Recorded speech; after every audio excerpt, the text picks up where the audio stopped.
40 ವರ್ಷ ಅದಕ್ಕೆ ಏನಾದ್ರು ಕಾಯಿಲೆ ಸಿಕ್ಕಿದೆಯಾ? ಕಾಯಿಲೆ ಏನಾದರೂ ಇದೆಯಾ? ಜನ್ರೇಷನ್ ಈಗ ಎಷ್ಟು ಆಯ್ತು ವರ್ಷ? ಈಗ 2008 ಹೇಳಿದ್ರೆ 18 ಆಯ್ತು ಅಲ್ವಾ? 18 ವರ್ಷ. ಇನ್ನೂ ಒಂದು 60 ವರ್ಷ ಬದುಕಿದ್ರೆ 70 ವರ್ಷ ಬದುಕಲಿಕ್ಕಿಲ್ವಾ ಟೋಟಲ್ಲು? ಯಾರು ಹೇಳಿದ್ದು? ಇನ್ನೆಲ್ಲ 100 ವರ್ಷ ಬದುಕ್ತಾರೆ. ಅದು ಗೊತ್ತಾ? ಎಲ್ಲ ಪಾರ್ಟ್ಸ್ ರಿಪ್ಲೇಸ್ಮೆಂಟ್, ಕಿಡ್ನಿ ಅದೇ ಹಾರ್ಟ್ಲಾಗಲಿ ಎಲ್ಲ ಹೋಗಿ ಇದು ಮಾಡಿದರೆ ಡೈರೆಕ್ಟ್ ರಿಪೇರಿಗೆ. ಇದಾವಂಡೆ ಪಕ್ಕ ಇಡ್ತಿದ್ದು ಕಾಂಪೌಂಡ್ ಕೆಟ್ಟಿದೆ 23 ಲಕ್ಷ.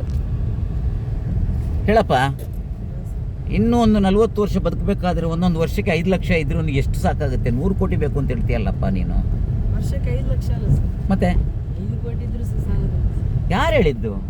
ನಾವೆಲ್ಲ ಬೆಂಗಳೂರಲ್ಲಿ ಬದುಕಿರೋದೇ 5 ಲಕ್ಷದಲ್ಲಿ ಮ್ಯಾಕ್ಸಿಮಮ್. ನನಗೆ ಈಗಿಂದು 3 ವರ್ಷದಲ್ಲೆಲ್ಲ ಸಾಲ ಆಗಿರೋದು ನನಗೆ ಒಂದು 17 ಲಕ್ಷ ಆಗಿರ್ಬೋದು ಸಾಲ ಅಷ್ಟೇ. 5 ಲಕ್ಷದಲ್ಲಿ ಆರಾಮದಲ್ಲಿ ಬದುಕ್ಬೋದು.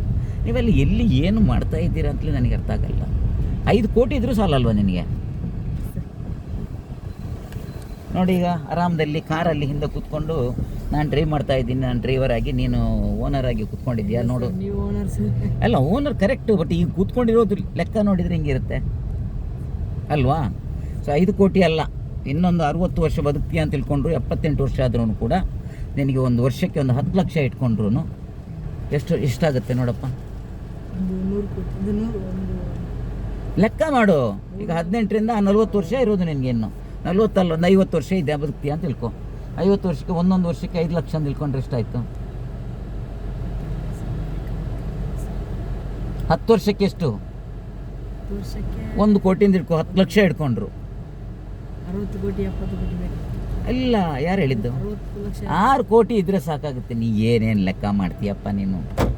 ಒಂದು 10 ವರ್ಷಕ್ಕೆ ನಿನಗೆ 10 ಲಕ್ಷದ ಪ್ರಕಾರ 1 ಕೋಟಿ ಇದ್ದರೆ ಇನ್ನೊಂದು 50 ವರ್ಷ ಬದುಕಲಿಕ್ಕೆ 5 ಕೋಟಿ ಸಾಕಾಗುತ್ತೆ. ನೀನು ಸುಮ್ಮನೆ 500 ಕೋಟಿ 50 ಕೋಟಿ 100 ಕೋಟಿ ಹೇಳ್ತಾ ಇದೀಯಾ?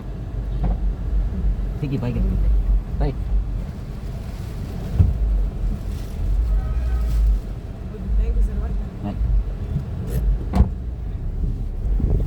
أعوذ بالله من الشيطان الرجيم